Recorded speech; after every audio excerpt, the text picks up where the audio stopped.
समस्त को नमस्कार आ स्वागत। द हाईकोर्ट ऑफ ओडिशा तरफ जो एग्जाम होता 4 May 2025 SO assistant section officer high court जार टोटल पोस्ट था 147 तार रिजल्ट आसी जाइए। देखो जमती कि 7113 कैंडिडेट क्वालिफाई कर रोल नंबर तले दि जाइए। कौन सी कटअफ बर्तमान जना पड़ी किंतु आगु फाइनल रिजल्ट पर जना पड़। तो मेन्स शेड्यूल आसी जाइए जमती कि देखो फास्ट सिटिंग सेकेंड सिटिंग और थर्ड सिटिंग। तो डेट मेंशन होती के 13/7/2025 संडे माने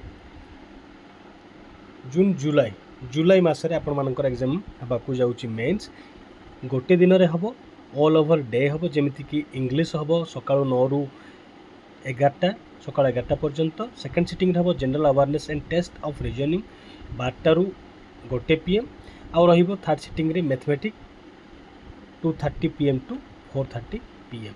आई होप आपण माने प्रिपरेशन भलो करंतु जो माने क्वालिफाई करतु समस्त को ऑल द बेस्ट। और जो मानकर हिनी दुख करिवार किछि नै आपण पुणी नेक्स्ट जे कोनस एग्जाम पाई जहाँ भी अच्छे अपकमिंग एग्जाम ता पाई भलो प्रिपेयर करंतु। तो समस्त पुणी ऑल द बेस्ट। आपण रोल नंबर चेक कर नियंतु, वीडियो को शेयर कर नियंतु जो द्वारा कि अन्य माने मध्य इन्फॉर्मेशन पाई पारिबे। पुणी थरे समस्त को ऑल द बेस्ट।